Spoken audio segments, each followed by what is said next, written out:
the subject is magic. But it's not going to be gameplay.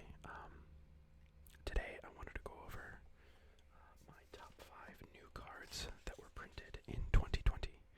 I've been watching a lot of Magic the Gathering content recently, a lot of like year-end recap type videos of content creators discussing things that happened in 2020, 2021, and its effect on the game. So I kind of wanted to do something similar, but maybe with a more, I don't know, less controversial, more, I mean, I guess not controversial, but I don't know, I just kind of wanted to go over some positive notes of 2020, some things that have been good.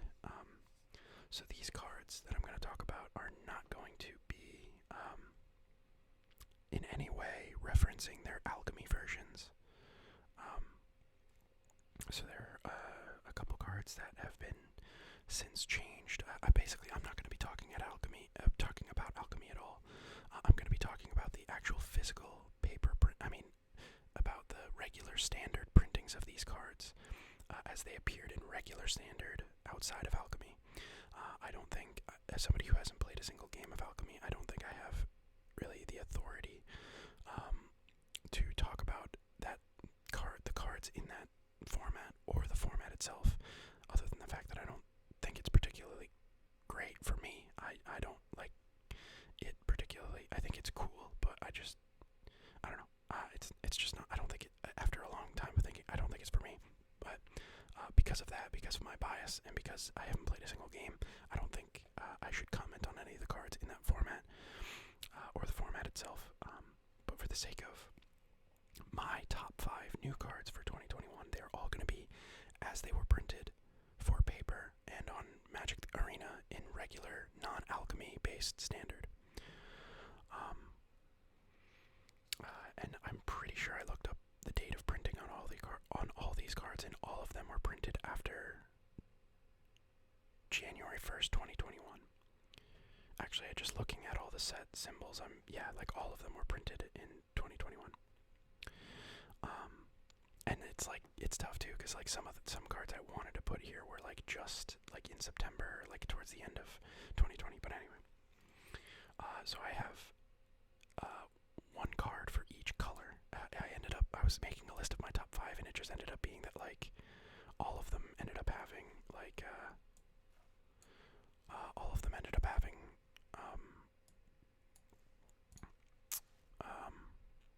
each color got a representation, which I thought ended up being pretty cool.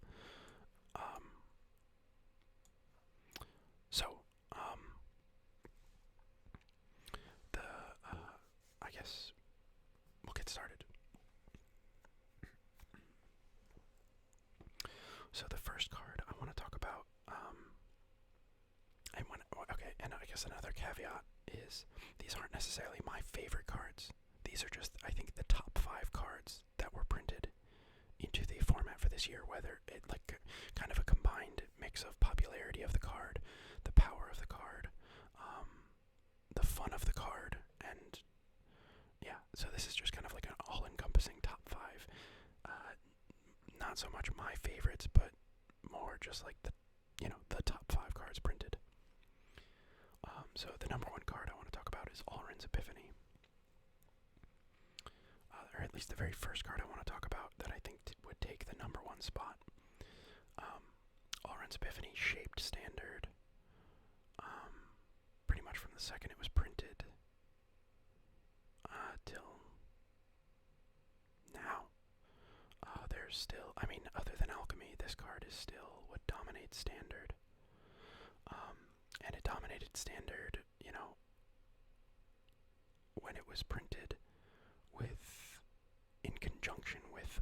So I think what's interesting about this card is by itself, it didn't do much.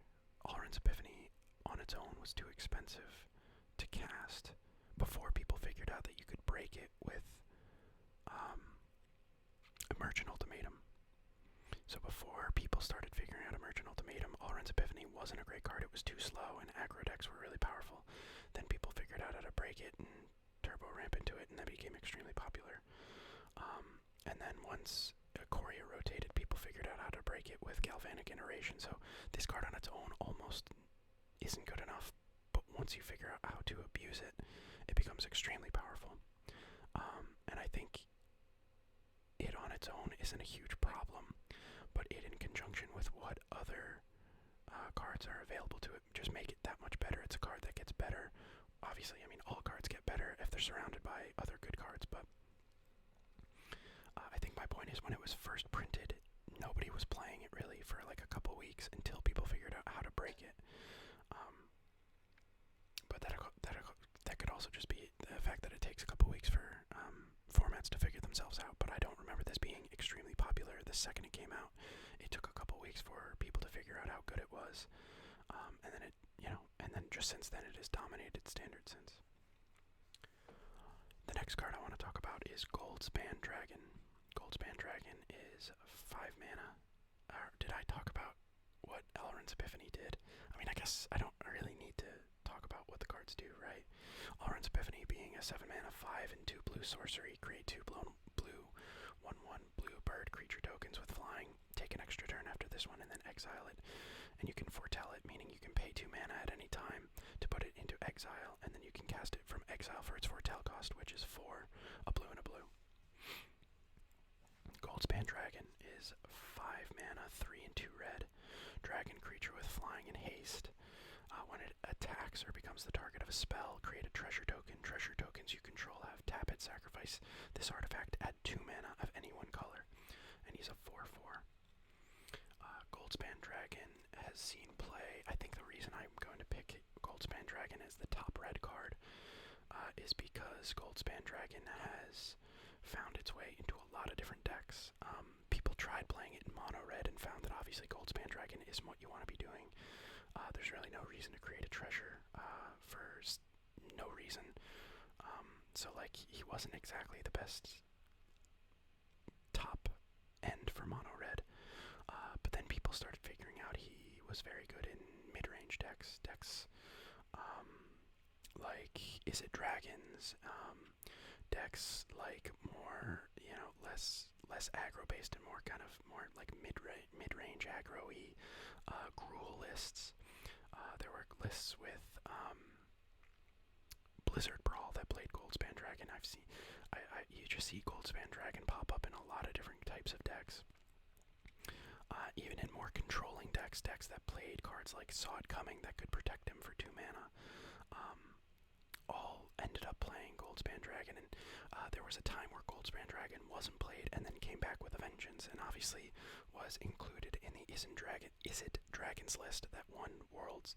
So it's a card that has seen a lot of play, pops up again and again. It's a card that's very expensive in paper, and it's just a very popular card. So I think as far as red haymakers go and red cards that are extremely powerful goes, Goldspan Dragon deserves to be the number 1 card printed in red, or at least, the number 1, or top most popular, we'll just say top card, one of the top cards printed in red for 2021. The next card I want to talk about is Werewolf Pack Leader. Werewolf Pack Leader is 2 green mana, 3/3, human werewolf creature with pack tactics. Whenever Werewolf Pack Leader attacks, if it attacked with creatures with total power 6 or greater, this to combat, draw card, and then for 4 mana, 3 and a green, until end of turn, Werewolf Pack Leader has base power and toughness 5/3, gains trample, and isn't a human. So there might be a lot of different cards that you might say that were better than this card that were printed for green. But I played mono green in historic for a long time, or in standard and historic for a long time. And one of the most important pieces of mono green stompy and mono green aggro, whatever you want to call it, was a 2 mana 3/3. Barkhide Troll was a viable card in mono green aggro because it was just a 2 mana 3/3. Being able to cast a card on turn 2 that has 3 power and 3 toughness that can attack next turn, potentially with another creature,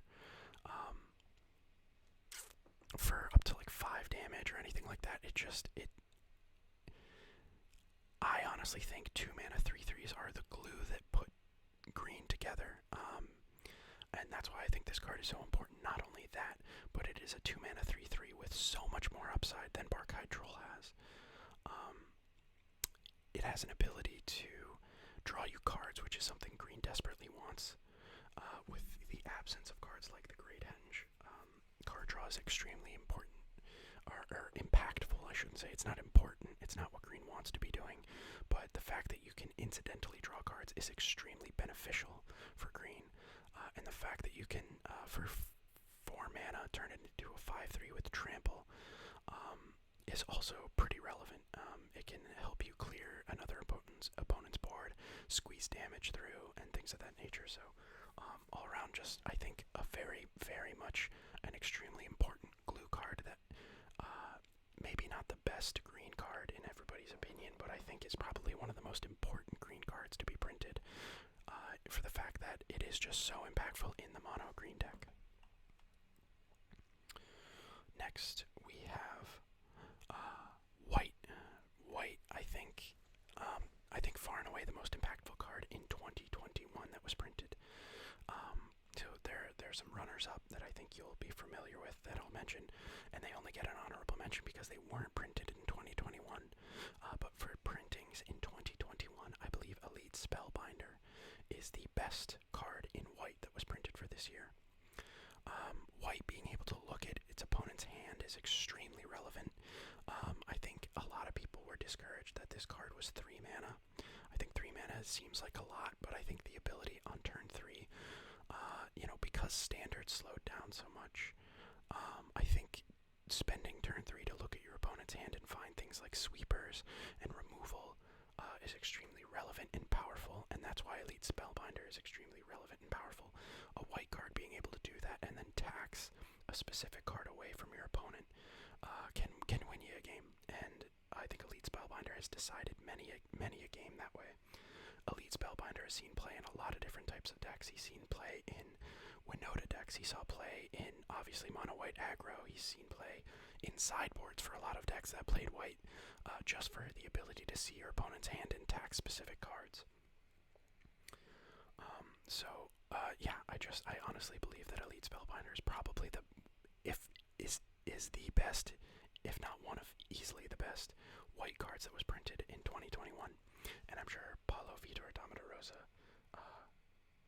obviously probably doesn't give a shit about what I think, but I'm sure he's very happy with the card, because it has remained a staple in standard and just a very powerful card. So the last color is obviously black, and I really think that black, this card I think is kind of flying under the radar as a staple.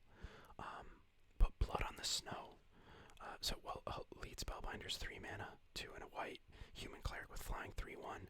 When he enters the battlefield, look at your target opponent's hand. You may exile a non-land card from it. For as long as this card remains exiled, its owner may play it. A spell cast this way costs 2 more to cast. That's Elite Spellbinder. Blood on the Snow, I think, is my pick for black. Blood on the Snow is 6 mana, 4 and 2 black snow sorcery. Choose 1, destroy all creatures, and destroy all planeswalkers. Then return a creature or planeswalker card with mana value X or less from your graveyard to the battlefield, where X is the amount of snow spent to cast this spell. There might be some disagreement with this pick, and while I wouldn't disagree, I think there are a lot of great black cards that were really impactful printed in 2021.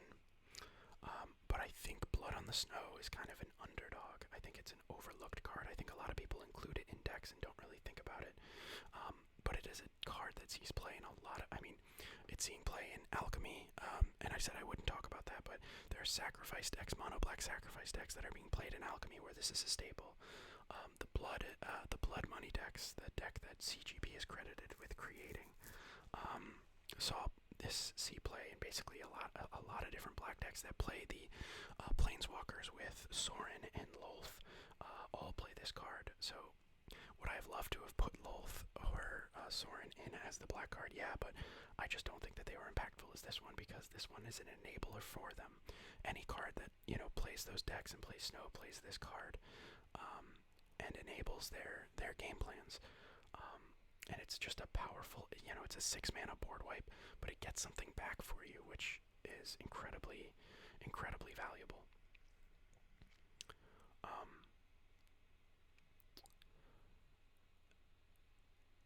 I mean, as a destroy all creatures spell, I mean, it's just it. I mean, its casting cost might be a little daunting, but again, because of the speed of standard has slowed down somewhat, I think getting to 6 mana to be able to wipe a board isn't unrealistic. I think there's powerful enough removal to support Blood on the Snow to be a great card, and I think it's performed, very well in where it's been included. So I'm gonna give the top black card printing to Blood on the Snow. I want to wrap up the video with some honorable mentions. So the first honorable mention I wanna get across the table is Memory Deluge for blue. Memory Deluge is a 4-mana 2/2 blue instant. Look at the top X cards of your library, where X is the amount of mana to spend to cast this spell. Put 2 of them into your hand and the rest on the bottom of your library in any random order. It has flashback for 7 mana 5/2 blue. I think that this is just the bread and butter of control mages. I think people who play control, people who are playing blue, love this card and have enjoyed playing it since, and I don't think there's much more else that needs to be said. Blue control decks are throwing 2 to 4 copies in their decks and have been really happy with it. And I don't disagree with them. I think it is a very cool card. I think it's a very powerful card and a great way to use 4 and 7 mana, especially at instant speed. Honorable mention for green is Ranger class. I think any deck that is playing green and is playing an aggressive strategy can benefit from playing Ranger class. And I think that Ranger class sees play in a lot of different places. Obviously in mono green, in Gruul. Anywhere else you see green aggressive strategies, it is a great inclusion. It puts a body on the field on turn. It's a 2/2 for 2, and then it has upside of remaining on the battlefield. If you have extra mana to play with, you can level it up for level. So it's an enchantment class. When it enters the battlefield, create a 2/2 green wolf. For 2 mana, you can level it up. Whenever you attack, put a +1/+1 counter on target attacking creature. And for 4 mana, you look at the top card of your library. Anytime you may cast a creature spells from the top of your library. So it's Great Henge Light. So yeah, just an extremely powerful green card. Can see play in many different formats and in many different archetypes. My honorable mentions for white. White gets a little bit of a break here. So Skyclave Apparition, Luminarch Aspirant, Brutal Cathar.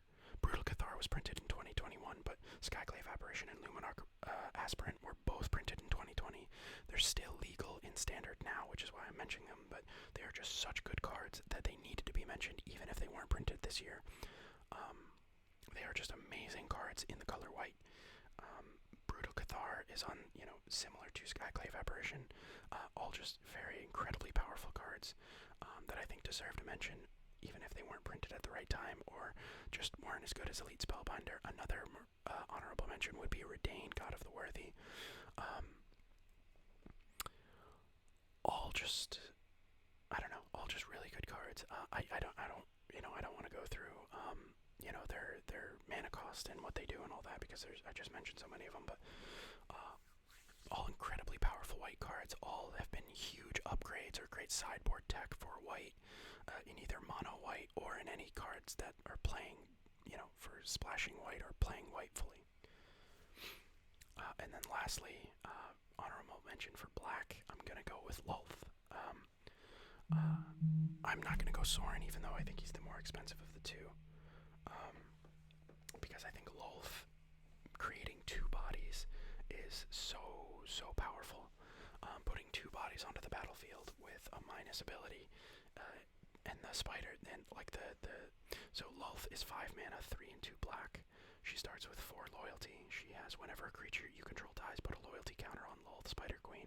For 0 loyalty, you draw a card and lose 1 life. That's really powerful. For -3 loyalty, you create you create two 2/1 black spider creature tokens with menace and reach. And for -8, you get an emblem with whenever an opponent is dealt combat damage by 1 or more creatures you control. If that player lost less than 8 life this turn, they lose life equal to the difference. So -8, not that great. I've never actually even seen Lolth get to that point, and then never seen it win a game, but her -3 and her 0 abilities are incredibly powerful. I mean, if you're far enough ahead where you can just play her and then use her 0 mana ability, that's probably just win more. But being able to draw a card and lose 1 life is incredibly powerful, especially for mono black, if you're playing her in mono black. But her -3, where she creates 2 bodies, I think for a 5 mana planeswalker to create 2 bodies is incredibly powerful. Garruk, the Cursed Hunter, or is it Garruk Cursed Master? Garruk Cursed Hunter. Wow, considering it's like my favorite card, I can't believe I forgot what it's called. Or Garruk Cursed Huntsman. But Garruk, yeah, Cursed Huntsman. So Garruk is a 6 mana planeswalker that created 2 bodies for, I believe, the wolves are created for 0 loyalty. So Garruk saw Fringe play at 6 mana, and 6 mana to create 2 bodies is a bit expensive. 5 mana, I mean, it's just one mana less, but to be able to do it for 1 mana less, create 2 bodies that early in the game is pretty powerful. I mean, the applications for Lolth are pretty vast. She plays well in Sacrifice archetype. She plays well in mid-range. In mid-range, creating 2 bodies to help stabilize is incredibly powerful and can be incredibly useful. And obviously with Sacrifice, anytime a creature dies, which in a Sacrifice archetype you're going to be doing a lot, you put a loyalty counter on Lolth. So, yeah, overall, I think just a very powerful card, very cool card. The art is beautiful.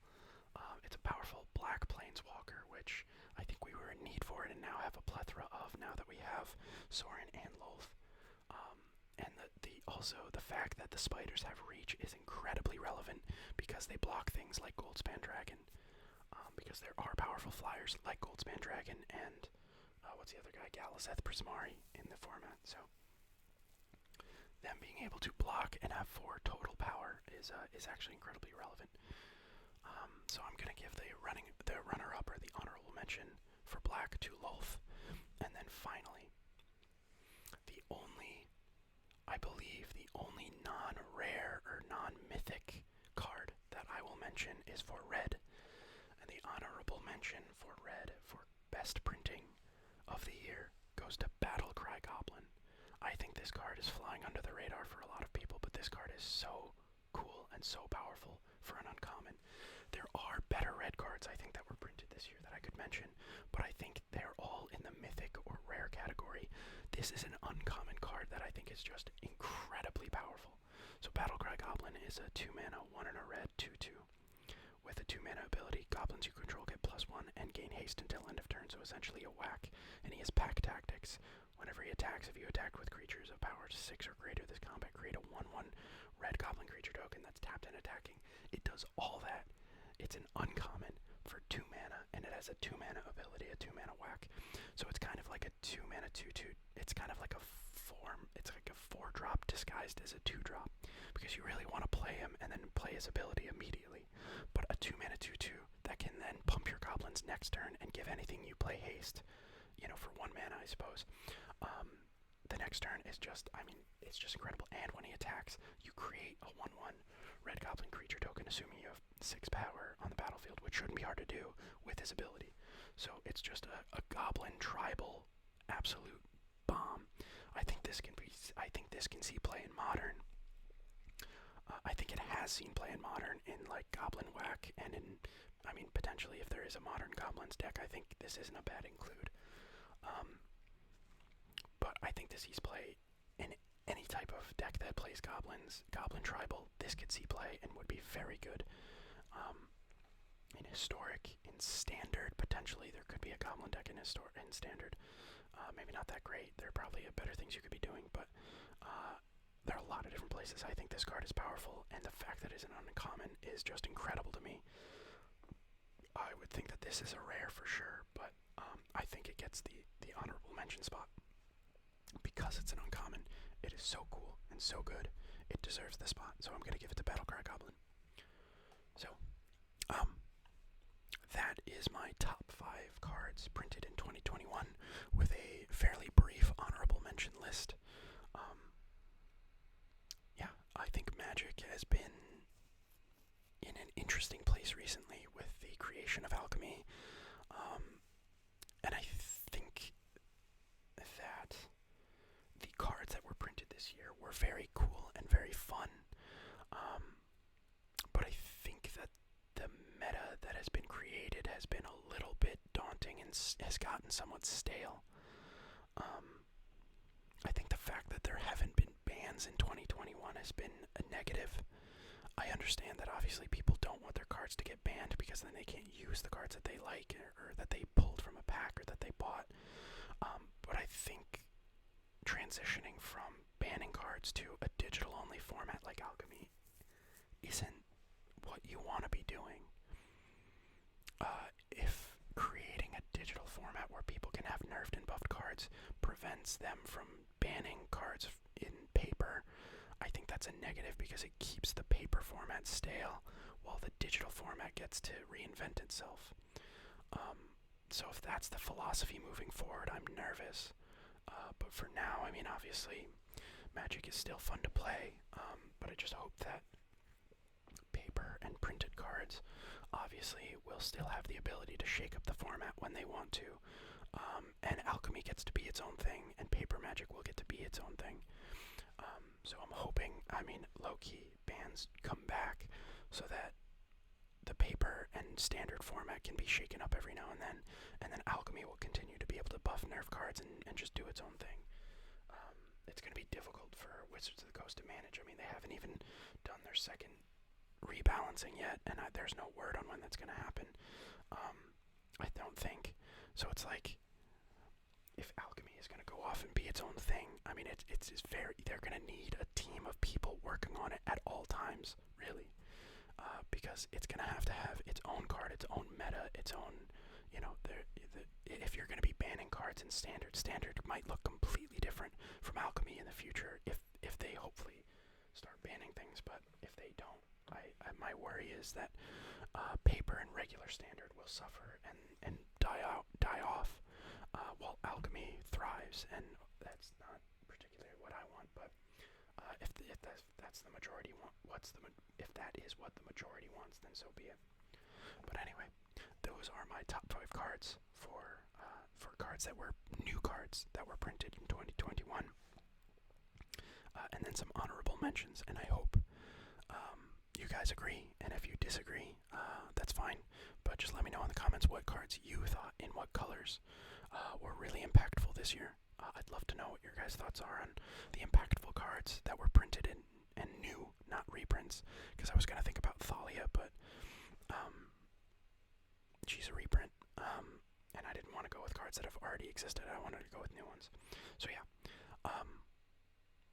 new cards that were printed in 2021. What did you guys think of 2021 and the cards that were printed? What cards do you think I left off the list? I think black would probably be the most contentious. I think other people might have an idea for more impactful cards that were printed in black. I guess Plum the Forbidden could have been a call because that card is super powerful, but like it hasn't really been seeing much play anywhere.